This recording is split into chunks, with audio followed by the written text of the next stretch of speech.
নমস্কার, সবাইকে স্বাগত জানাই আমার নতুন আরেকটা ভিডিওতে। আমি অনিমা মল্লিক আর আপনারা দেখছেন বেঙ্গলি ফুড উইথ অনিমা। আজ আমি বানাবো কাতলা মাছের ঝোল আলু দিয়ে।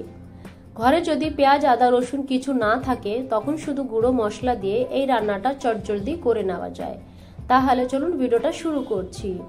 ভিডিওটা প্রথম থেকে শেষ পর্যন্ত দেখার অনুরোধ রইল। আর ভিডিওটা যদি ভালো লাগে তাহলে আমাকে একটা কমেন্টের মাধ্যমে অবশ্য জানিও।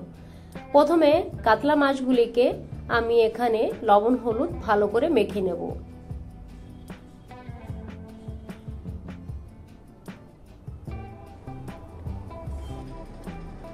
আর এখানে একটা কড়াইতে সরষের তেল ভালো করে গরম করে মাছগুলিকে ডিপ ফ্রাই করে নেব। মাছ এখানে আমি ভালো করে ভেজে নিয়েছি, এখন তুলে নেব।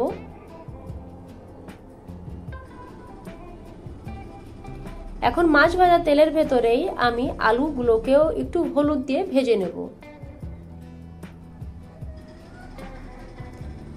আলু ওখানে ভাজা হচ্ছে ততক্ষণে আমি এখানে গুঁড়ো মশলা দিয়ে একটা পেস্ট তৈরি করে নেব।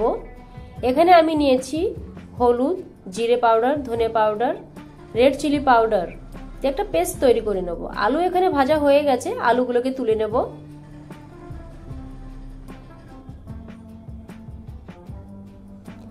এখন এই তেলের ভেতরেই ফোড়নে দিয়ে দেবো এখানে জিরে।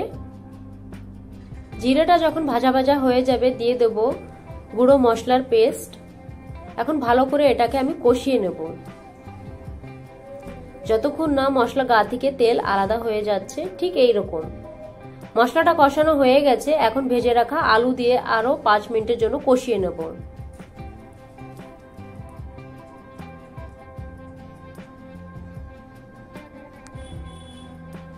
আলু ভালো করে কষানো হয়ে গেছে, এখন দিয়ে দিচ্ছি পরিমাণ মতন জল।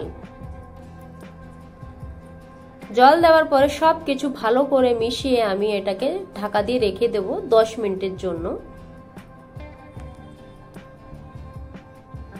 10 মিনিট পরে ঢাকনাটা খুলে আলুগুলো গলে গেছে কিনা দেখে নেব।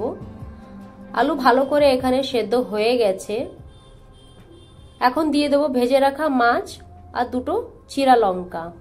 খুব চটজলদি রান্না, হাতে যদি সময় না থাকে এই রান্নাটা খুব তাড়াতাড়ি করে নেওয়া যায় আর খেতেও খুব ভালো হয়। মাছ দেওয়ার পরে সবকিছুকে ভালো করে মিশিয়ে আমি 5 মিনিটের জন্য আরো ঢাকা দিয়ে রেখে দেব।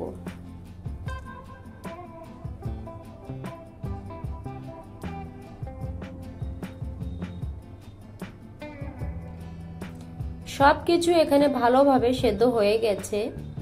মাছগুলোকে আমি উল্টে পাল্টে দিয়েছি এখানে। এখন দিয়ে দেব ধনিয়া পাতা। একদম রেডি হয়ে গেছে আলু দিয়ে কাতলা মাছের পাতলা ঝোল। এই ভিডিওটা কেমন লেগেছে অবশ্যই আমাকে কমেন্টের মাধ্যমে জানিও।